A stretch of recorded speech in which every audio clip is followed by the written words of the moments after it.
We are excited to announce that two technical communities, GDSC Sri Chitra Tirunal College of Engineering and GDSC Bajaj Institute of Technology Wardha, are coming together to present an informative webinar on the topic of Introduction to Explore ML with Crowdsource. The session will be conducted by Fahad PL, a knowledgeable Explore ML facilitator, who will guide you through the basics of machine learning with a focus on crowdsource.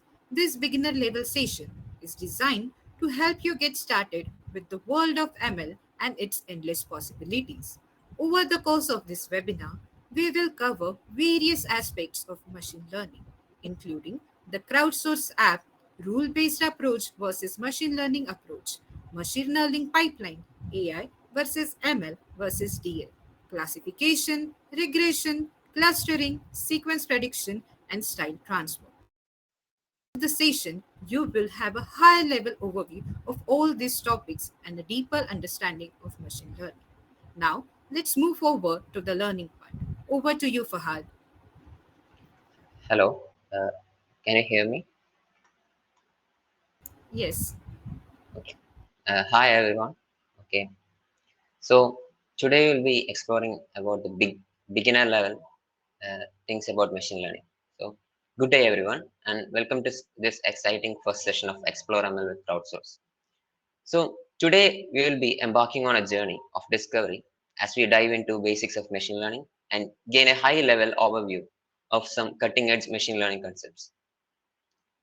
So, are you ready to jump right in and explore the limitless possibilities of machine learning? Are you, audience? Yeah, I guess you are ready. Okay, so let's get started. So, let's just watch a video about what is machine learning first. Our ability to learn and get better at tasks through experience is part of being human. When we're born, we know almost nothing and can do almost nothing for ourselves. But soon, we're learning and becoming more capable every day. But did you know that computers can do the same? Machine learning brings together statistics and computer science to enable computers to learn how to do a given task without being programmed to do so. Just as your brain uses experience to improve at a task, so can computers. Say you need a computer that can tell the difference between a picture of a dog and a picture of a cat. You could begin by feeding it images and telling it, this one's a dog, that one's a cat. A computer programmed to learn will seek statistical patterns within the data that will enable it to recognise a cat or a dog in the future. It might figure out on its own that cats have shorter noses and that dogs come in a larger variety of sizes, and then represent that information numerically, organising it in space. But, crucially, it's the computer, not the programmer, that identifies those patterns and establishes the algorithm by which future data will be sorted. One example of a simple yet highly effective algorithm is to find the optimal line separating cats from dogs. When the computer sees a new picture, it checks which side of the line it falls on and then says either cat or dog. But of course, there can be mistakes. The more data the computer receives, the more finely tuned its algorithm becomes, and the more accurate it can be in its predictions. Machine learning is already widely applied. It's the technology behind facial recognition, text and speech recognition, spam filters on your inbox, online shopping or viewing recommendations, credit card fraud detection, and so much more. At the University of Oxford, machine learning researchers are combining statistics and computer science to build algorithms that can solve more complex problems more efficiently, using less computing power. From medical diagnoses to social media, the potential of machine learning to transform our world is truly mind-blowing. To find out more about machine learning, visit Oxford Sparks. So, okay, so now you would have seen the video about machine learning, right? So, I just want you to think, how would you define a machine learning? What machine learning is? I will give you a 10 seconds or what. You could just formulate an idea on your mind, and if possible, put it on the chat. Okay. I'll give you a 10 seconds. Okay.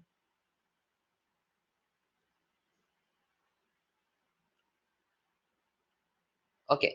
By now, you would have had some idea about what machine learning is. Okay. So, Machine learning is all about computers learning from examples and finding patterns to make predictions without explicit programming. So it's all about the computer learning, just like us, from the data that we are giving to the computer. Okay, so now I want to know if you have any questions. If you have any questions, you can put it in the chat section or in the Q&A. If not, a thumbs up would be great. Okay, a thumbs up. Someone?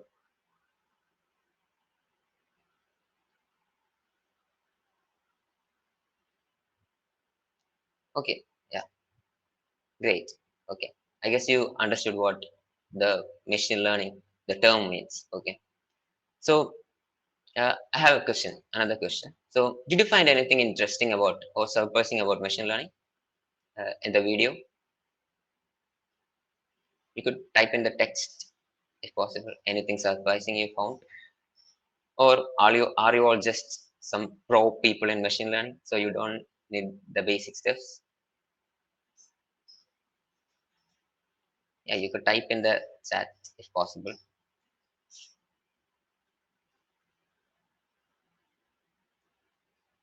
Okay, I guess all of you are too good in the basics.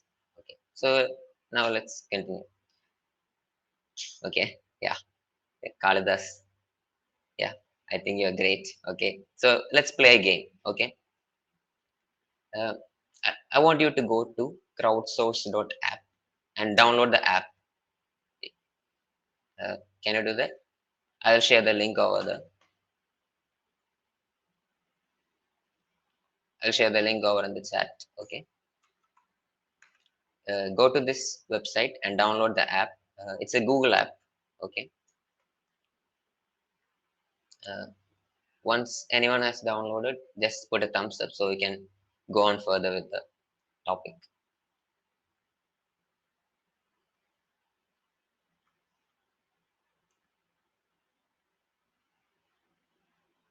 So saying about the crowdsource application, okay, uh, it's just like an application to label the data sets. Okay, so if you have installed the application and actively logged into the application, uh, now let's put the smart camera feature to test. So grab your phone and point your camera at any object around you through the app.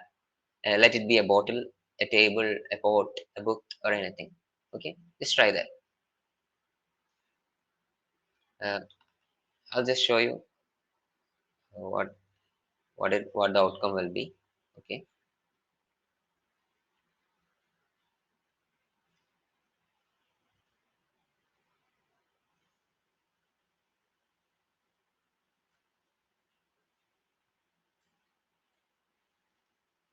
Um, did you find anything? Like, did the AI recognize the things that you shown to the AI?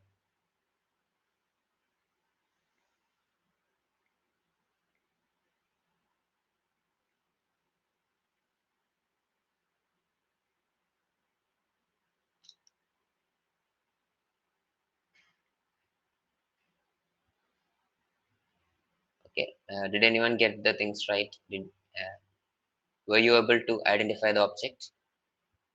Just someone put the comment box. Put it in the comment box.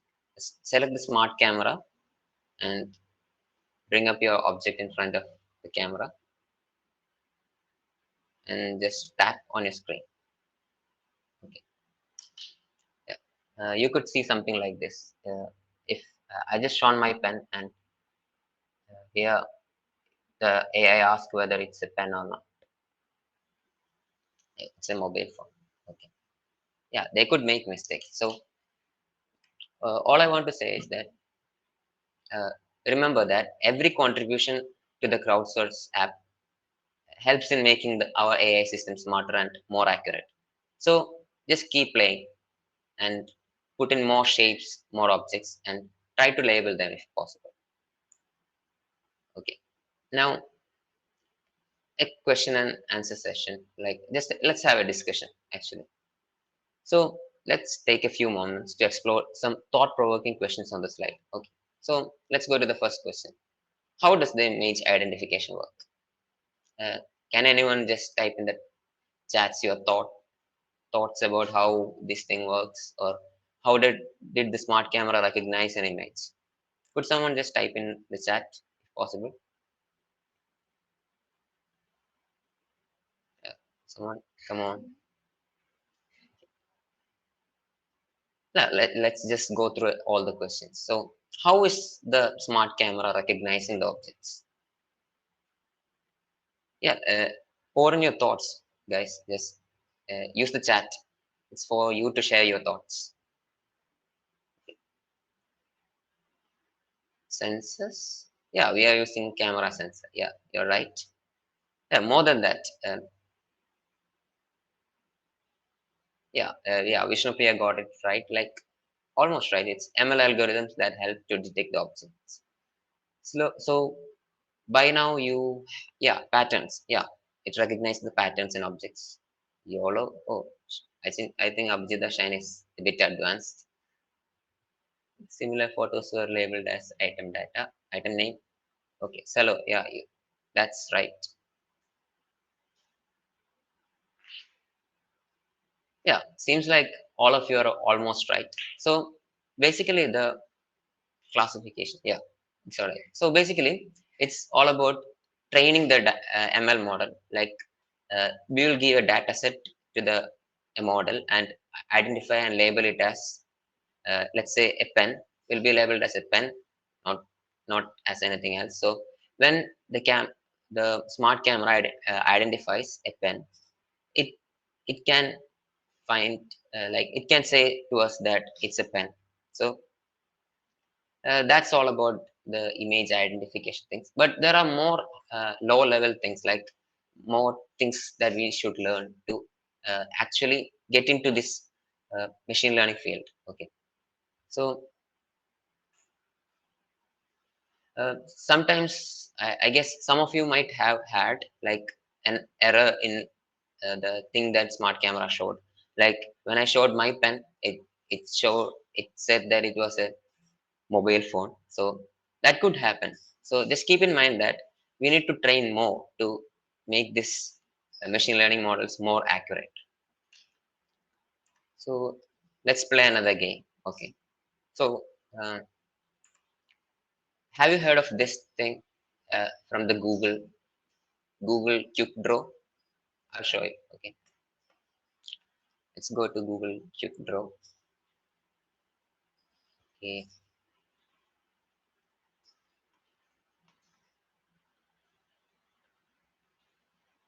I'll share the link in the comment box, so you can go easily check the Google Quick Draw. Okay.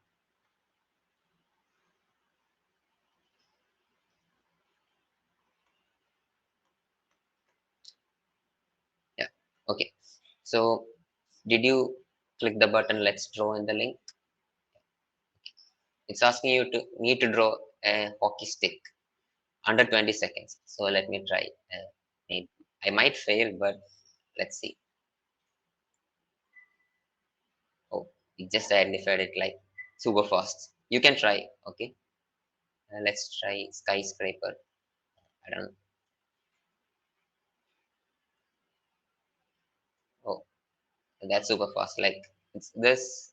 There have been millions of data that people have drawn to train this kind of things. Okay.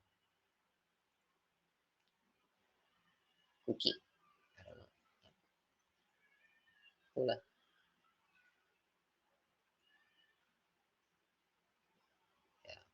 Yeah. Just try few more things. Like you can see so much fun things happening over there. So let's continue with the next thing. Okay. So machine learning is used in a growing number of applications. So it's not a replacement for every task. Let's just say uh, it can make mistakes. So it cannot be replaced with all the tasks that we do in our daily life. So it's more like uh, an add-on, like a let's say people who knows video editing or photo editing. Let's just say it has a plugin. Like it's an add-on feature that we get to simplify our task. So in this activity, you might have uh, got the idea that when you draw things, it can identify easily. Like, it was all about if a neural network can learn to recognize a doodling or that sort of stuff. So let's have a discussion on what we just saw. Okay, so uh, people in the chat, attendees, uh, how do you think, how does the game work? Like, let me have your thoughts. Yeah, you can use the chat section. How do you think this quick draw thing works? Someone? Hello, guys. Someone? Can you just put something in chat box? Like, doesn't matter if it's wrong. Like, it's all about sharing your ideas, your thoughts, recognizing pattern. Yeah, there's a predefined small set of class. Oh, that's a pretty niche thing. Like, it's yeah, we could say a small set of class considering the large amount of data that is available in the web. Someone like someone more ideas. Put more ideas into the chat box. Like, put in your ideas. Few more ideas. Someone, anyone? Let's have one more suggestion on how the game works.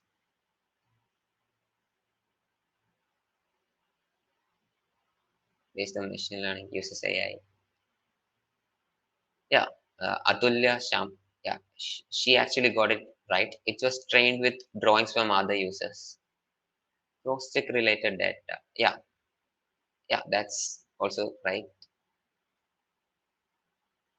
Yeah, it's right. People might draw the similar type of sketch before. So uh, let's see that this quick draw thing was has learned from a lot of people putting in their type of doodling, and this quick draw game actually recognizes from a large set of data sets that was drawn by people like us. Okay, so you might be thinking like that, how could we program this? Like, how could someone like me, not me, yeah, someone like me or someone like you could program such a big thing that can recognize things that you draw? Yeah, let's see. Okay, so let's see how does the quick draw ml work in quick draw. Okay, so I'll share this link in the chat box so you can see the large amount of data that has been used to train this quick draw. Okay, see, alarm clock.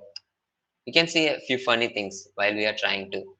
Beard, yeah, a person has drawn a face. Someone's bee, bell, bicycle.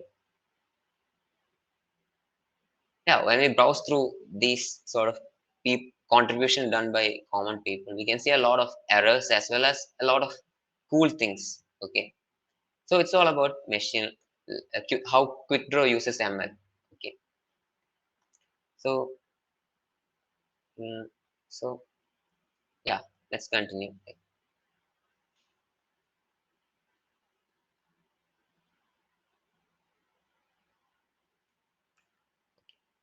So what we just saw, or one of the main uh, before machine learning era, the things were actually done in the rule based format.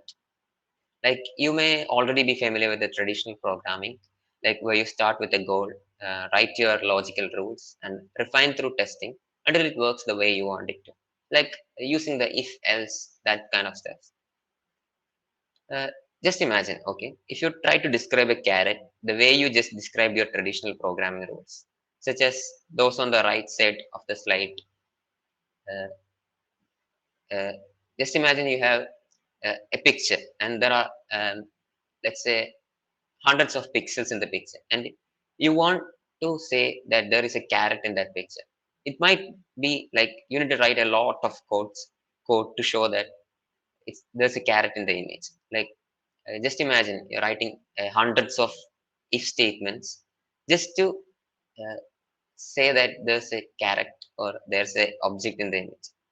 That's kind of very complicated. Okay. This approach would get very complicated, especially if you want to account for all possible ways one can draw a carrot. Like just imagine a carrot being placed somewhere very like small in the image. Like you couldn't see the carrot, but there is a carrot actually. So that might become too much difficult when we are trying to do everything in the rule-based form. Yeah, you could just think about the Google Photos feature. Like they identify faces so easily that we all only need to just uh, put a label that it is this person or it is that person. So it's like quick when you are using machine learning. So unlike from the traditional or the pre-machine learning time, now let's see what machine learning is.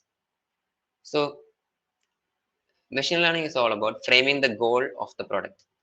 Uh, like you want to see whether a thing matches the other thing. Like here you can see a lot of carrot images and the correct match carrot, the carrot you want to identify.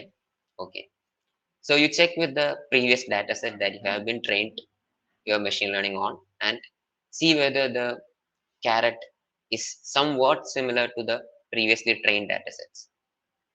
Okay, so that's how you check whether the cat in this case whether the carrot is actually a carrot or something else. So it's all about training a model using examples and then refining until goals are met. Like sometimes the models make mistakes, of course they make mistakes a lot. uh, so we need to put in many conditions at the end of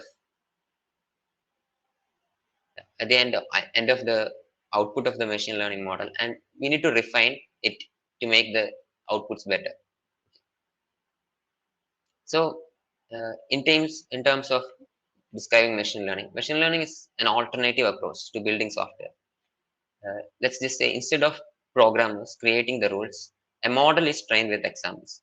Rather than trying to define for the computer what a carrot is and account for all possibilities, the computer is given a lot of varying examples, like you just saw in the cube draw data, and told that this is a carrot and this is a carrot and this is a carrot. Just like you can see a lot of images here, or lots of images here of the carrots. Okay, so the results in a more this approach actually results in a more flexible understanding of the model, whether it is a carrot or not, rather than we uh, implicitly defining like explicitly defining all things whether it's a carrot or not. So it's actually an easier way to do. So I just want you to think like I just want you to put in chat box, what do you think would be a limitation for machine learning approach? I want your thoughts on that. Can someone just put in answers? Like, let's just have a short discussion on what could be the limitations of a machine learning. So, someone in chat, could you just come up with the ideas? Lack of data. Yeah, that's like actually right. If you provide a very less amount of data, there will be a high margin for the error to happen. Yeah. Okay. Another idea, repetitive patterns. Yeah. Uh, yeah, repetitive patterns. Yeah, that could wrong data. Yeah, wrong data. Yeah, if just imagine if a person labeled like an apple as a carrot, then there is a possibility that the machine learning model, if you have a very less amount of data, the machine learning model might identify the apple as a carrot. So yeah, wrong data. That's a good point, Atulya. I know the complicated patterns. Okay. Yeah, lack of reproducibility. Yeah, it's overfitting. Oh, I think Nikhil knows a lot about machine learning.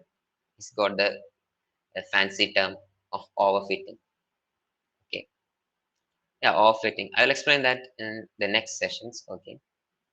So, uh, So next question, since you have seen a lot of applications up until now about the machine learning, uh, I just want you to put in the chat box what you think would be a good fit to bring a machine learning model into action, like a good use case of a machine learning model. Could someone just put in the chat box a good use case you think a machine learning model would be apt in this situation? I'll just say an example. Like identifying a handwriting would be a machine learning model would be a great use. Image captioning, yeah, that's great. Image captioning, yeah, we have seen a lot of Instagram images and a lot of stuffs. And imagine if you want to find a dog in a large set of Instagram images. All we need to search is for dog. No, not Instagram. Let's take about Google. Google search. When you search for dog, you get a lot of dog pictures. Yeah, image captioning. That's a great example. Speech recognizing. Yeah, that's also a great example. Yeah, well, we can find all these being implemented in Google technologies actually, interchanging the format of data. Yeah, that's a great thing. Recommendation system. Yeah, YouTube recommendations, search engine optimization, SEO. Okay, yeah, you have dived in depth to know about machine learning, I guess. Search engine optimization is a large application of machine learning. Okay, so there are lots of types of modeling. Like let's just say, like uh, Rini Sara mentioned, speech recognition. It could otherwise say said as natural language processing and speech recognition, because these two things actually correlate with each other at times.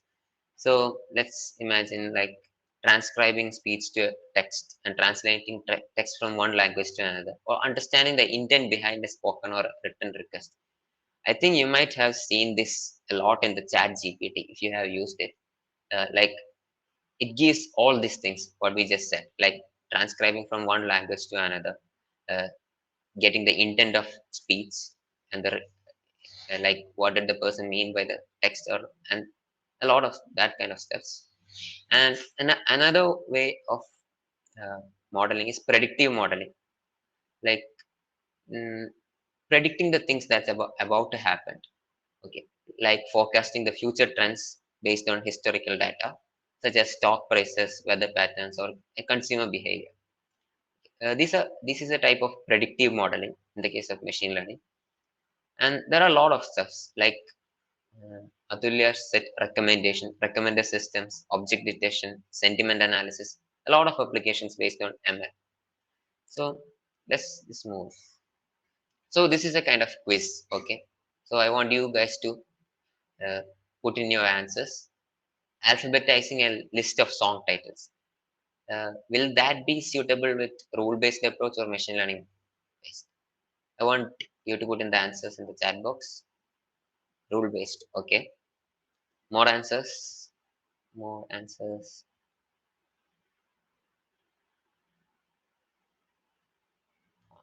Rule based? Okay, depends on the amount of data. That's a tricky answer. Okay, rule based. Yeah, since we got a few responses, let's. Can you put in the chat box, Atulya, why you set rule based?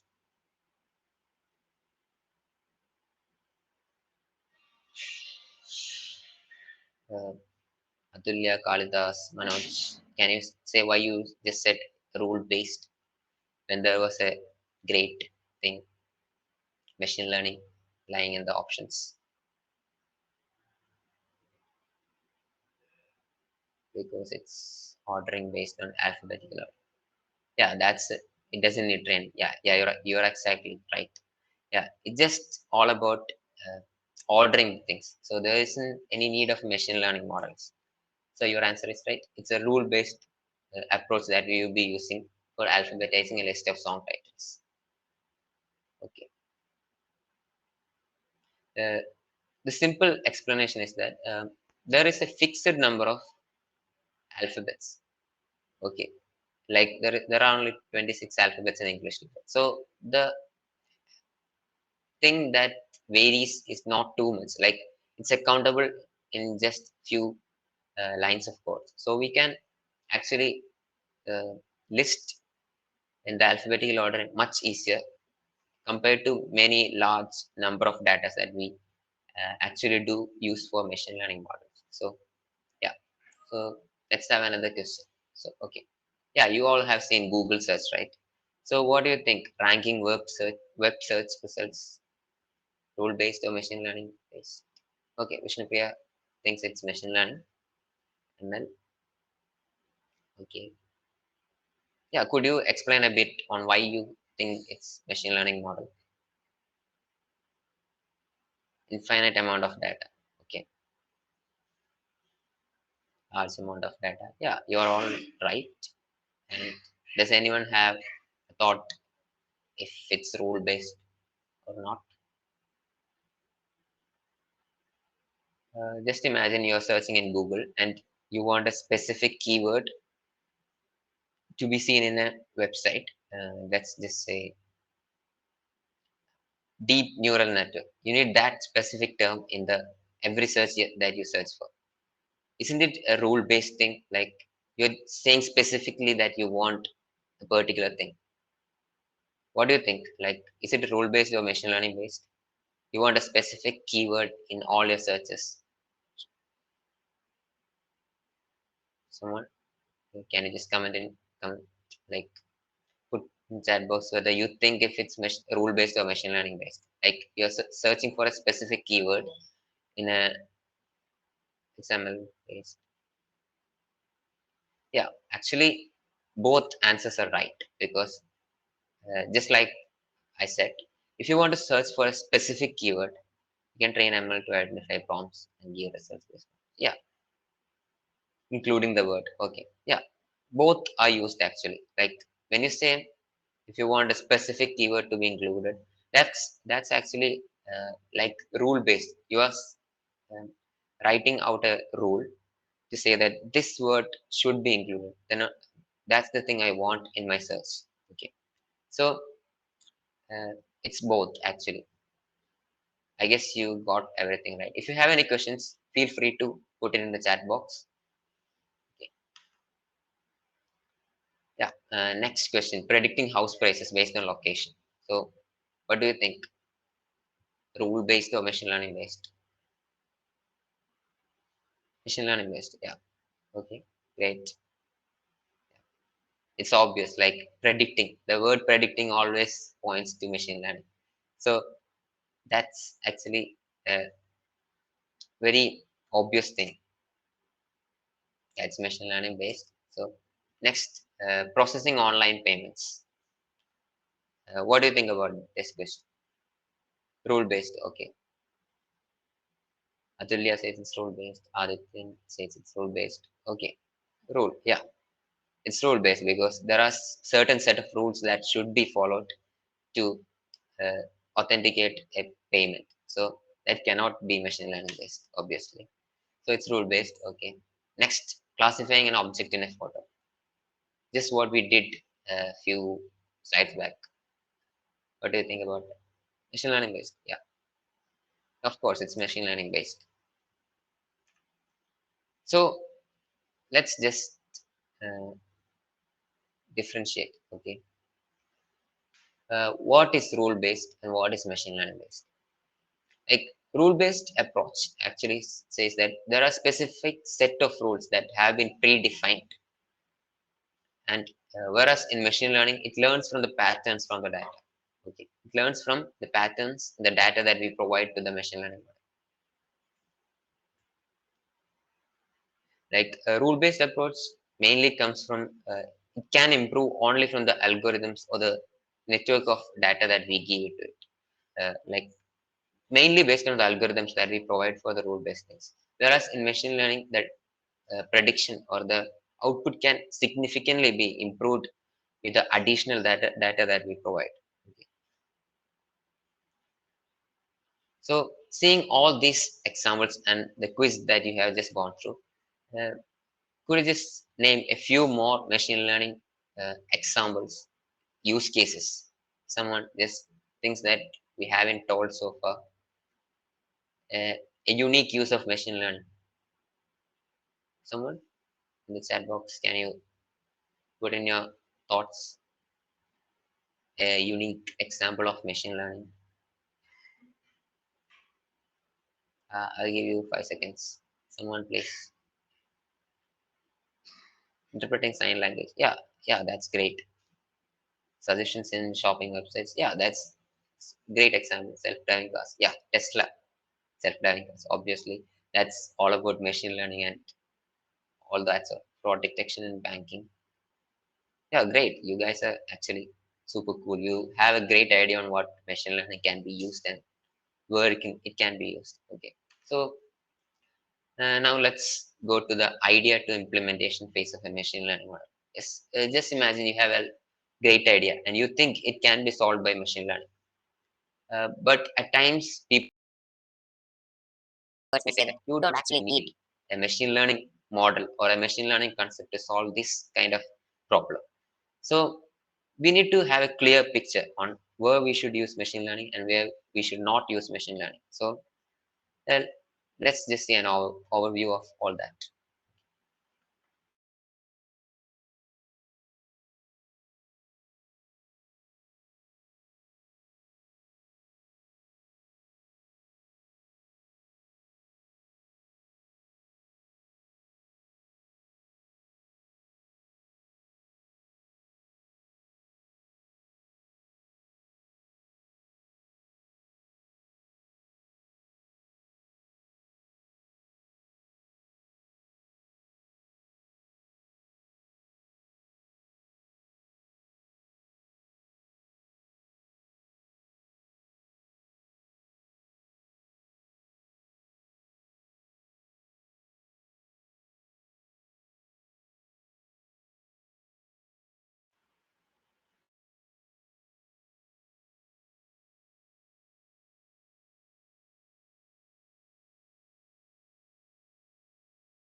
You can't hear anything? Like, I guess there's a problem with the audio. Let just you can hear, you can't hear, right? Okay, let me check.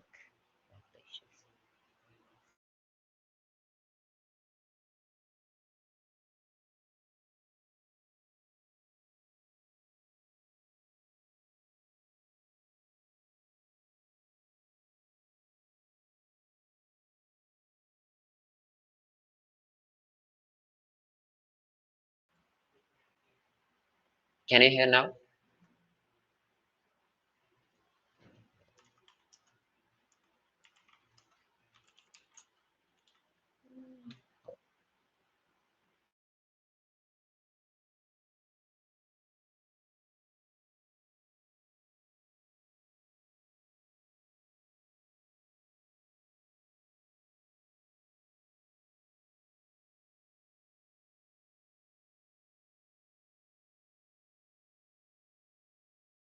Suppose you have a great business idea and you've already gone through the effort to frame it as a machine learning problem.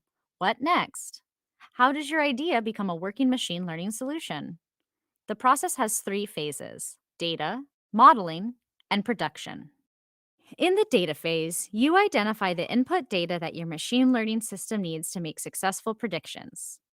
Data may come from databases, log files, web pages, and even other machine learning systems. Once you identify data inputs and sources, you use statistical tools to draw insights about the data. The better you know your data, the more useful hypotheses you can make. Data rarely comes in an ideal state. Data needs to be collated, possibly by joining different data sources, and cleaned for the machine learning model to work optimally. Cleaner data results in better predictions. For a machine learning problem, you start with the input data and convert it into features. Features are key properties of the data. For a supervised machine learning problem, you transform the outcome into labels. Labels represent the intended output of the machine learning system. Joining data sources, cleaning the data, and engineering the features and labels takes time. Plan on spending a large portion of your time in the data phase. Modeling phase. Along with the features and labels, you set up the kind of machine learning system needed, called the model. Researchers have created all sorts of machine learning models, from simple to complex. Some models classify data. Other models predict numeric values. Tools like Google's TensorFlow support many types of machine learning models for various uses. Before a model can make predictions, it needs training, which is like sending the model to school. First, there are lessons to learn from the data. Along the way, there are quizzes to check knowledge and correct any misunderstandings. In the end, there's a final exam. When training the model, you split the data into 3 sets: training, validation, and test. The training set corresponds to lessons. Here, the model processes data for the first time. It starts to infer patterns in the data to help make predictions. After you've trained the model once, you quiz it using the validation set. Based on how well the model does on the quiz, you may decide to adjust the model settings, or hyperparameters, which are like dials and switches for changing the model's behavior, and retrain the model again to give it the quiz again. The goal is to iteratively find settings that provide the best model quality on the validation set. When the model meets your success criteria, it's time for the final exam. Feed your model the test set. If the model predicts well, it passes the course and is ready for real use. Once your ML system is ready for the world, it's time to move the system into production. For starters, your system may need integration into a product. You need to figure out what this integration looks like and whether your model interacts with users.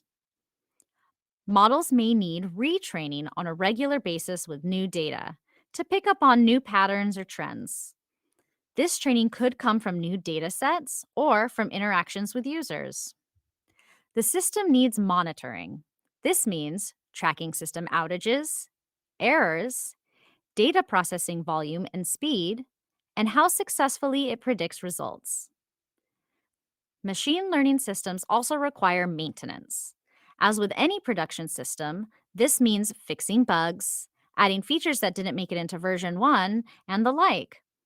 Machine learning specific maintenance could include testing other models and settings to see if performance improves.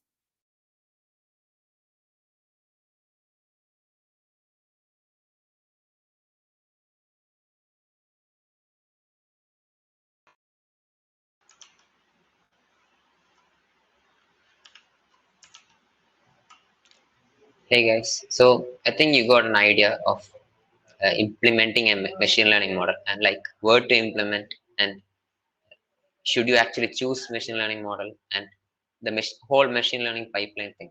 Okay, so uh, yeah, that was about the idea to implementation thing. So let's have a high level overview of that. Okay, so the machine learning process should actually focus on the user. Like we should define the objective. First, we should focus on the user, what the user need, and then we should define the objective. Then collect data, the relevant data that are needed for achieving that objective.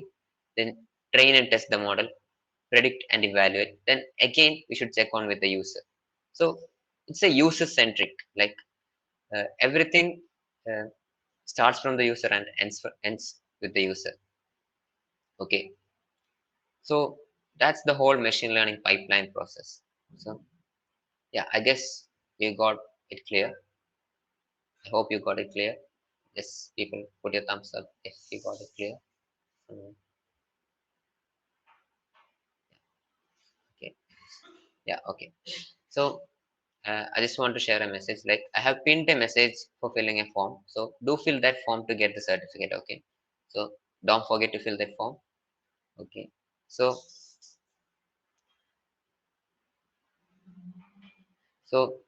let's say about the predict and evaluate, the last part of the thing. So the arrow pointing back from prediction to the data, the collect data, actually shows an iterative nature of the ML. So you will need to refine your model and perhaps your data collection and processing based on the feedback until it is achieving the result you're looking for. Like it's all about refining the output again and again to achieve uh, the goal or the objective that you want the machine learning model to achieve. So let's just watch another video about machine learning. Okay, so humans are actually prone to trust results from computer, and we assume our technology will work as designed until it breaks.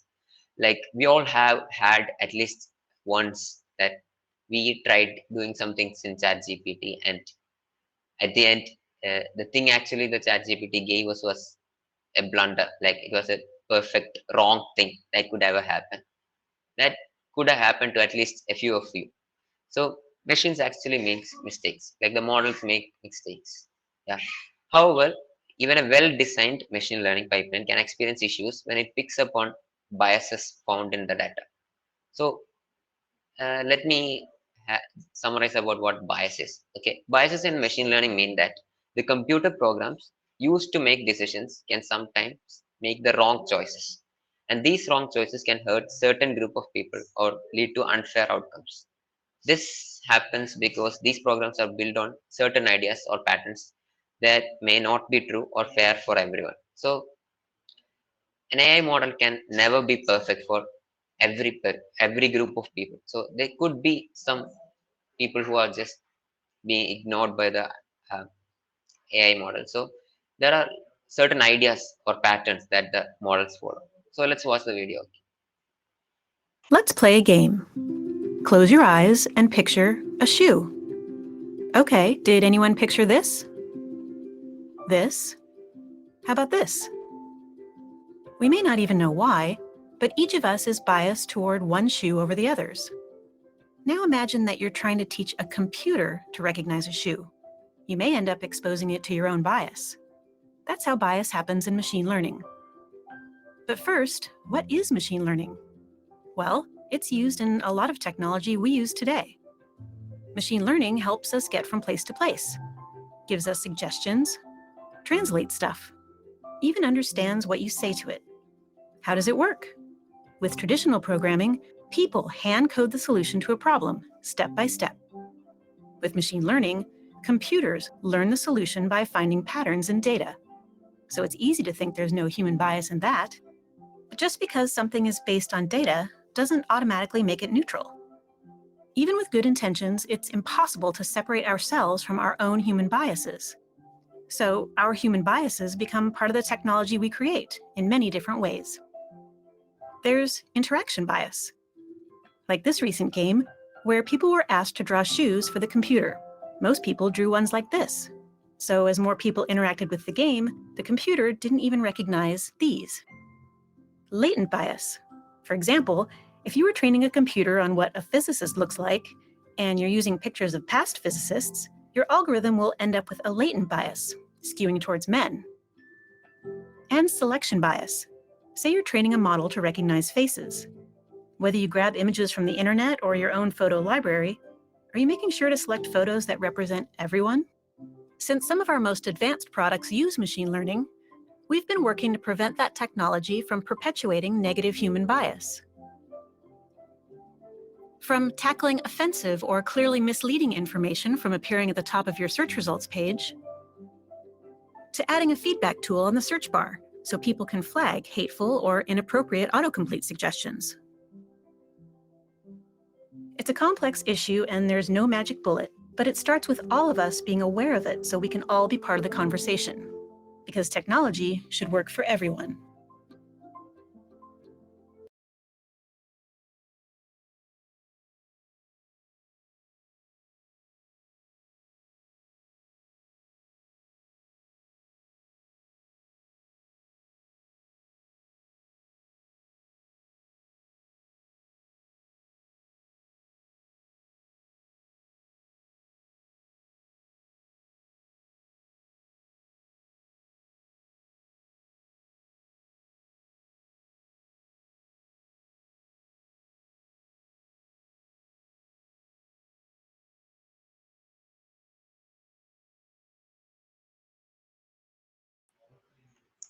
Okay, so sorry, I was just speaking and I only now realized that I was on mute. So I just want to ask you one question. Okay, uh, just imagine someone tells you that or describes to you a new application of machine learning. So what would you ask them based on this video? Uh, like, what would be your first question based on this video? Okay, so come on, shoot, shoot in your answers. What would be your first question? No one? Come on, you have watched the video, right? So you would have a little bit of idea. Yeah, okay. Seems like none of you have. Yeah, exactly. Like Twitter, the place is the hometown of propaganda. Yeah, I don't want to speak about that right now, but yeah, we all know that Twitter is super biased on certain topics. Okay, yeah, okay. So yeah, we would ask if from what source did you take the data from? So just to identify if the data is biased or not. Okay, so that should be your first question, or that can be your first question to a person who just tells you that they have made a machine learning model. So I have one more question to you guys. So what do you think? Like, what approaches could a software development team take to mitigate these kind of biases in their machine learning system? So what do you think about?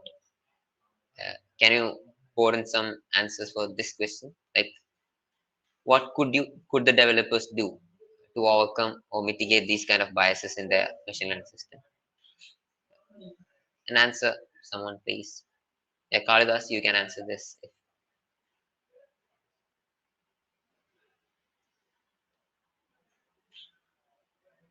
It seems like no one's. Yeah, people actually said this answer a few moments back. Like it's it's all about diversifying the training data. Okay, if you diversify a lot, like if you include just like the videos, what the video said, taking data from multiple sources. Yeah, that's actually right. Take the data from reliable sources only. That at times we can't always focus on the reliable sources because there might not be efficient or an ample amount of data, okay, to take from sources. So we would often end up at unreliable sources, but we could actually have filtration on that part.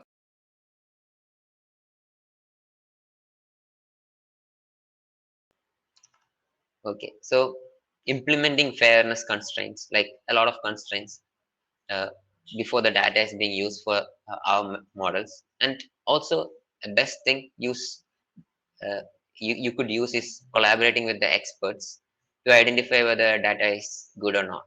Okay, so uh, I just want to make an apology to you guys. We would be extending from 8:30 a few more minutes. Like we have few more topics to be finished. Okay, so after finishing the slides, I will be sharing the final link for filling a form. After filling this form, only you will be able to get the certificates. Okay.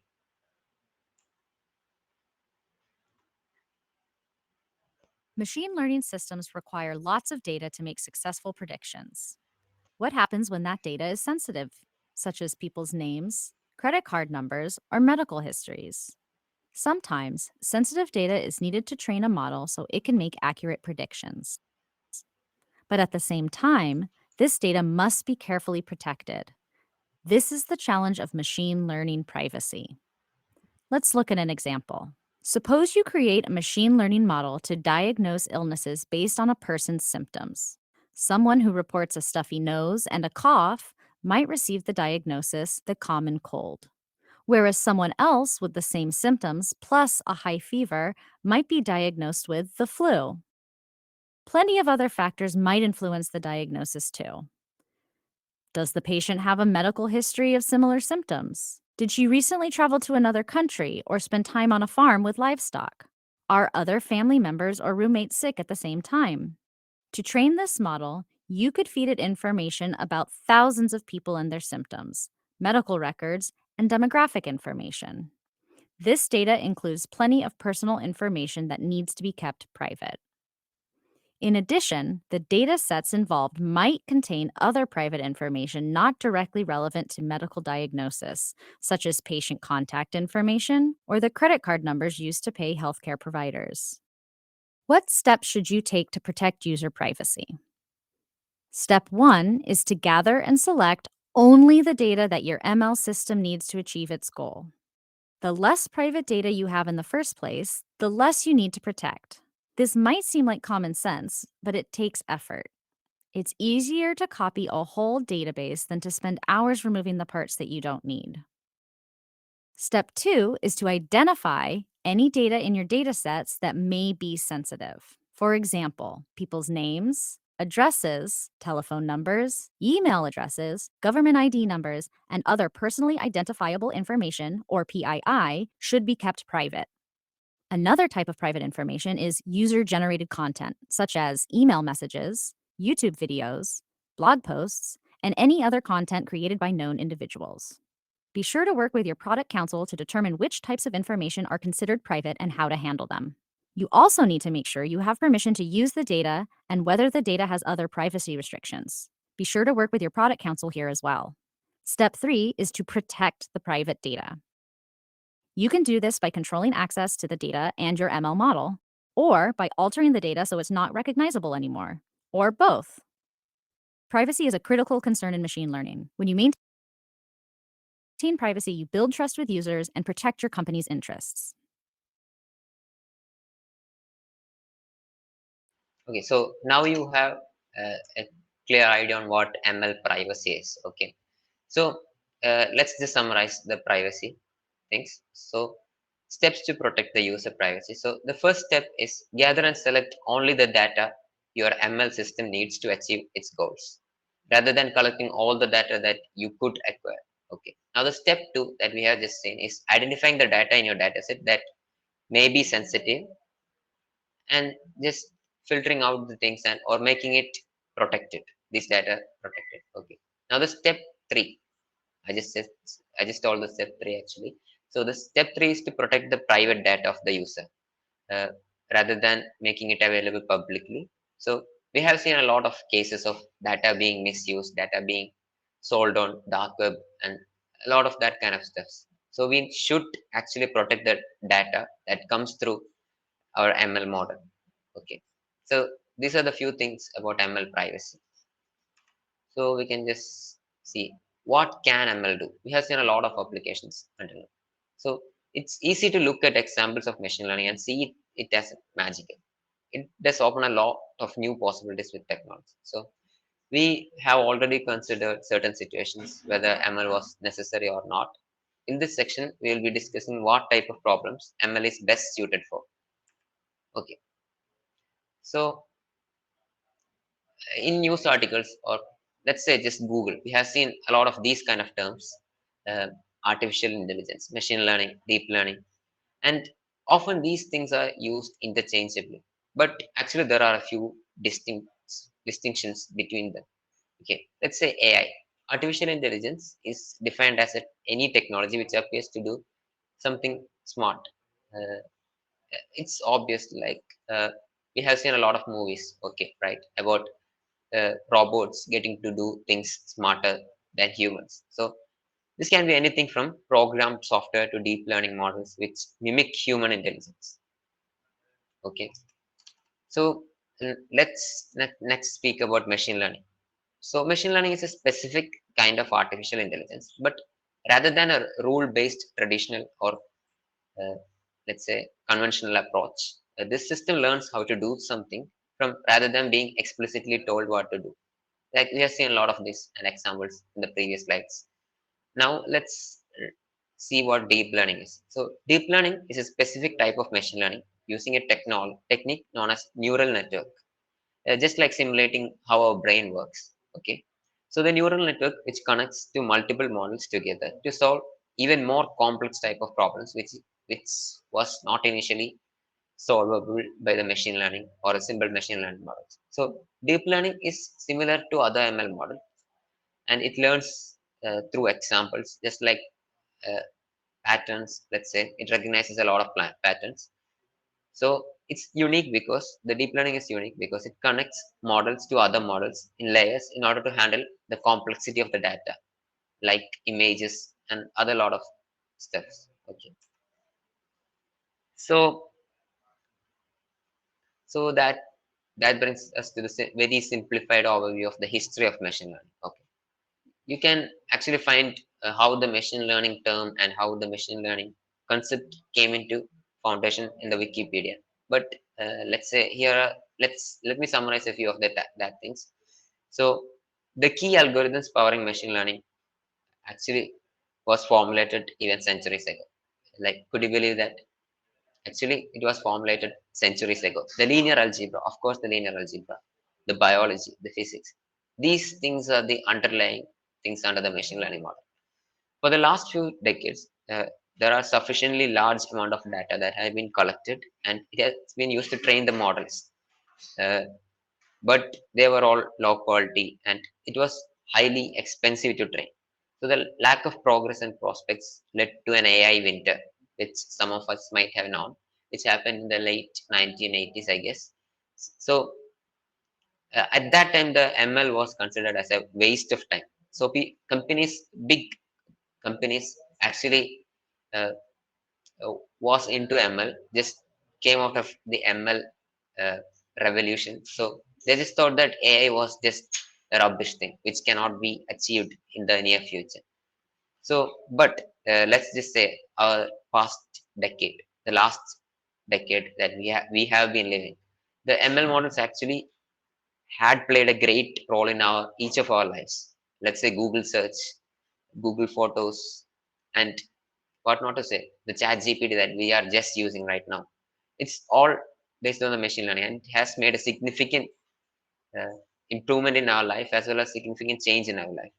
So the AI winter, then these things came. So this is actually the history of ML. Just to summarize. So ML comprises of big data algorithms and technology all together combined to bring a great output. Let's just say in simple words, machine learning.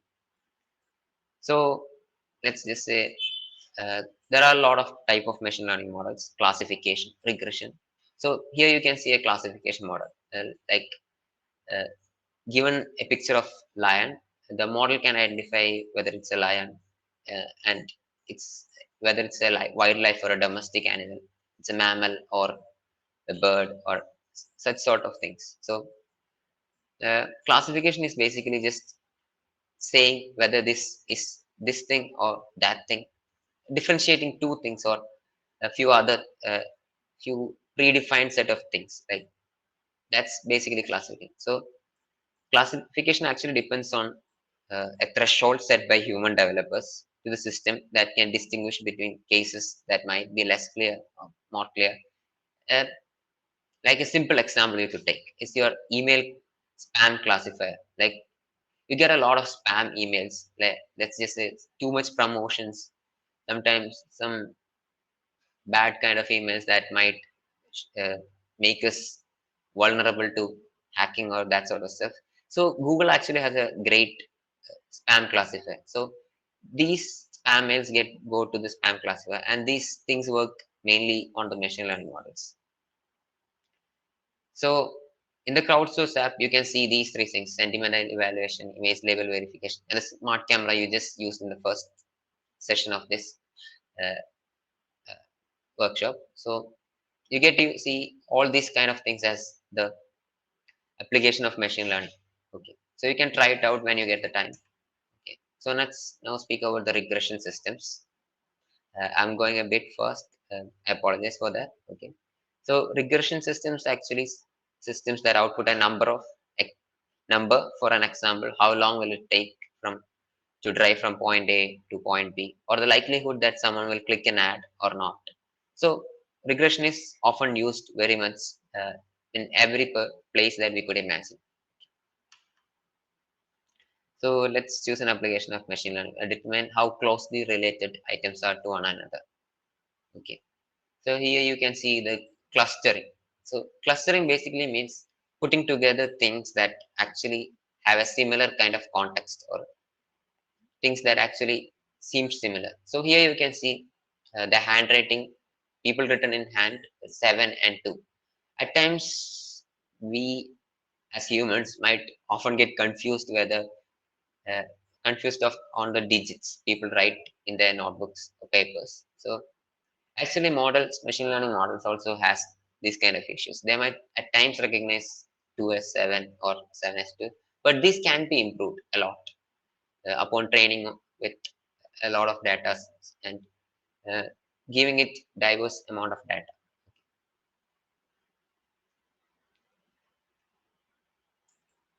So, like semantic similarity, the meaning or the thing, the actual thing similarity could be a great example here to understand clustering. Okay, you can find that in the Crowdsource app. Uh, okay, so just take the Crowdsource app and you could find the semantic similarity option. When you click that, you would be uh, navigated to a place where you could actually identify the semantic similarity and you could verify that. Okay. Next is sequence prediction. We all know the glide typing thing. It makes us easier to type things. Okay, so in order to assist users, it has can be helpful to predict what they might do next. Okay, the sequence prediction. So the this could be a prediction of the next keyboard key a user will select if you see a screenshot.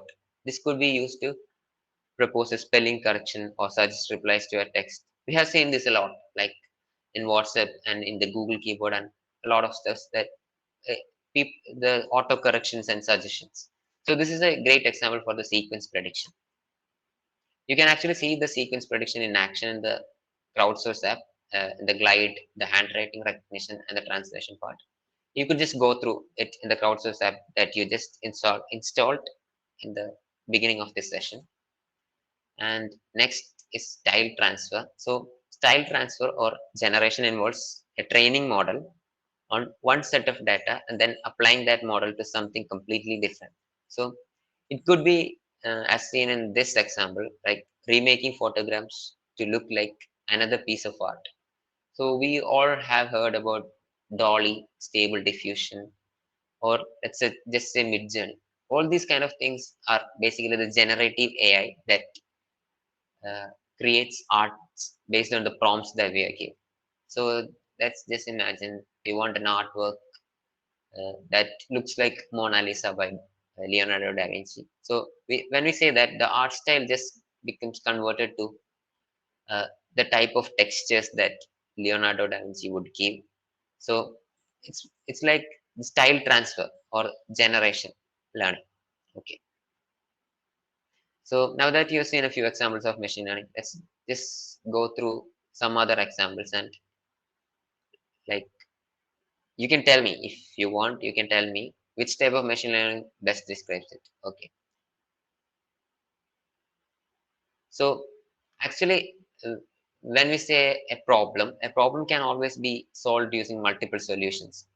Let's just say if the sequence prediction may not be needed when we are just simply classifying an image. So there are lot of types of machine learning models that are actually uh, is in working, but we don't actually need that kind of machine learning for like another specific task. Okay, so yeah, yeah, that's what I I think yeah, like machine learning models can be used for one specific task, may not be used for another specific task unless they are actually same or similar. Okay, you could have better solutions for other problems.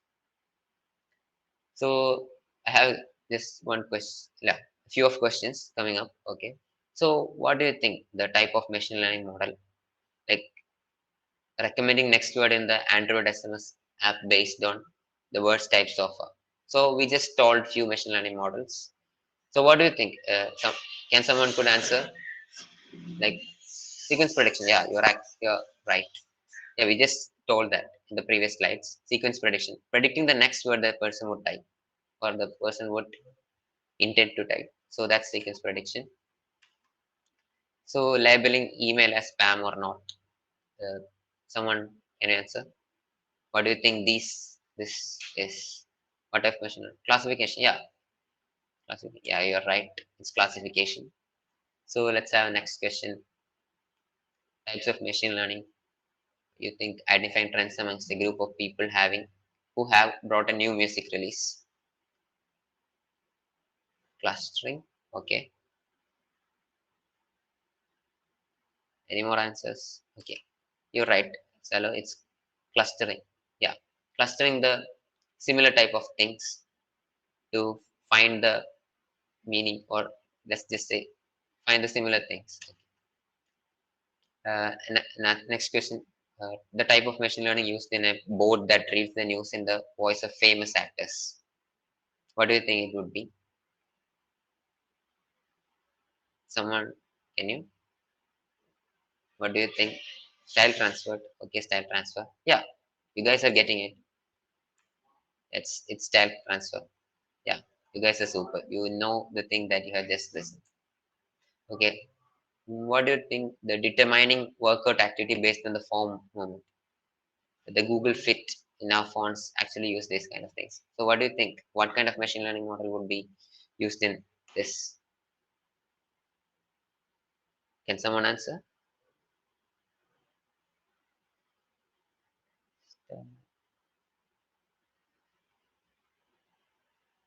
Regression.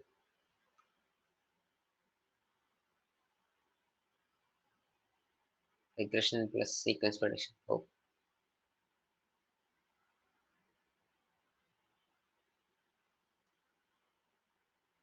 okay. The answer is actually classification. So you would be a bit confused why it is classification. So uh, the goal is to output discrete labels such as walking, running, jumping, or let's just say any other form of workouts. So which makes this task a good fit for classification. But let's just say, uh, okay, I'll be asking a question. Like, it's possible that this could be determined without machine learning, but there will be so many situations where a person could be working out, but instead are driving a car. How would you improve a machine learning system to better understand this difference? Okay, what do you think? Like, a person is driving a car, but it seems like he's working out. He's working out. So how could we differentiate these things? Uh, like a machine learning system could differentiate. Okay, okay, I'll answer this. Okay, uh, the only solution for it's not the only solution, but the easy solution for doing things like is training your model with lots of examples, like the training on the false positives. Like the thing, just imagine if you are actually just shaking your hands. We all do, right? Just to count the steps to make the steps more. So uh, training your model on the type of movements would be a great addition to uh, bring out a better outcome in this particular scenario. It's classification. So what do you think about this? Identifying a famous landmark in a photo. Someone identifying a famous landmark. Just say Taj Mahal. Identifying Taj Mahal, Eiffel Tower, Great Wall of China. Classification. Yeah, you're right. Yes, it's classification. So when the input is a discrete label such as Eiffel Tower, Taj Mahal, or Great Wall of China, it's a problem of classification. Yeah, you're all getting it. Okay, next one. Suggesting spelling corrections. Yeah, we've been through this. So you could easily answer this.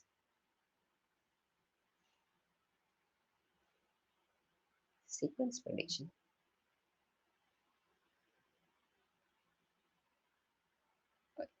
Okay, I would just clarify once more. Suggesting the spelling corrections. Corrections. Rather than, yeah, we could say sequence prediction, but just imagine, okay, we are just correcting the spellings that are wrong rather than predicting a new thing that's coming up. let's just say you just typed uh, too much O's in the hello. At times it might be wrong. So, okay, I'll say the answer. It's actually clustering. Just imagine you have a lot of similar. Just imagine that you are spelling in hello, and you have typed H L L O H L O H E E L L O O. Yeah, these are wrong. But just look at the spellings.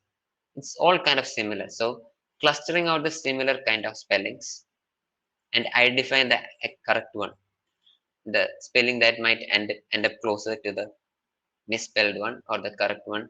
So it's actually a problem of clustering. You could cluster the things and identify which does this cluster match onto. Okay. Next question: predicting the quality score for an advertisement. What do you think about this?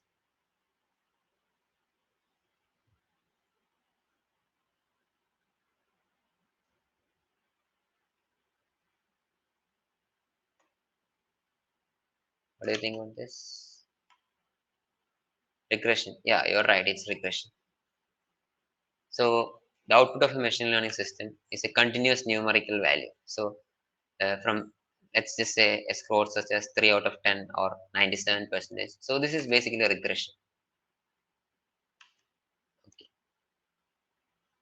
Let's say estimating an arrival time based on the time of the day and traffic. Yeah, it's a regression problem. Translating between two languages, that's a sequence prediction problem. The Google Translate. So these are the few of things that we have gone throughout the slides. Okay. So what is ML? ML versus rule-based, idea to implementation, AI versus ML versus deep learning, the types of machine learning model, classification, clustering, regression, sequence prediction, and style transfer.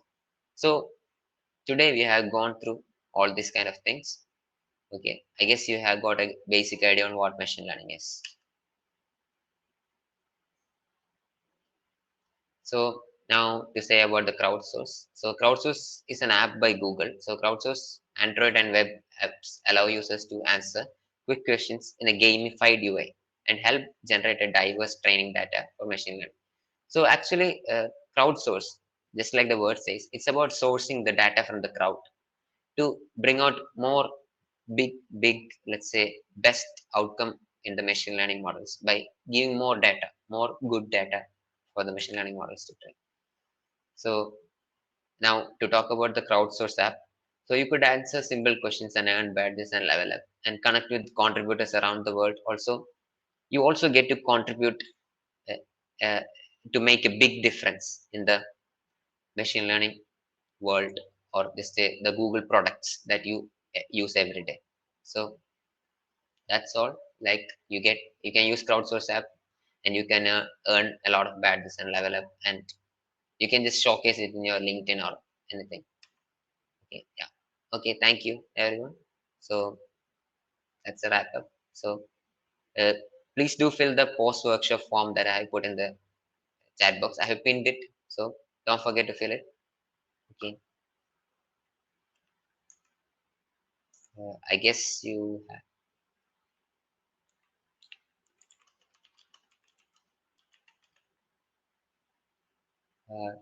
if anyone has any doubts, you could ask me. Yeah, we just covered the pure basics of ML. Okay, we have gone past the clock. I guess around more than 30 minutes. I'm extremely sorry and I apologize for that. So, yeah, any questions?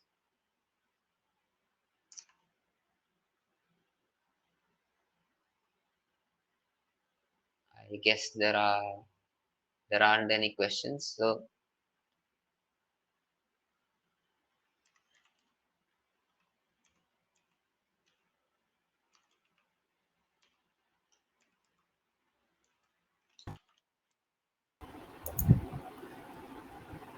On behalf of the GDSC Sri Chitra Tirunala College of Engineering and GDSC Bajaj Institute of Technology Vardha communities, I would like to extend a heartfelt vote of thanks to all the attendees who joined us for the introduction to Explore ML with Crowdsource webinar. I hope that the session was informative and provided you with the valuable insights into the world of machine learning. We would also like to express our sincere appreciation to the great Crowdsource Explorer ML facilitator Fahad PN for sharing his knowledge and expertise with us. I would also like to thank all the organizers for this amazing webinar, and we look forward to seeing you at the future events organized by GDSC SCTCE and GDSC VITW. Once again, thank you for and wish you all the best in the future endeavors. Thank you all. So don't forget to fill in the post event form. Then only you will be able to avail the certificates. So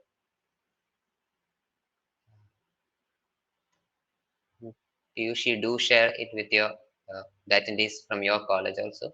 Okay. Yeah, definitely. Yeah, sure. Okay. I think that's a wrap. So we're gonna end the call. If you have any doubts, feel free to reach out to me on uh, LinkedIn, Twitter, LinkedIn or Twitter. Okay. Yeah, that's all. Thank you guys.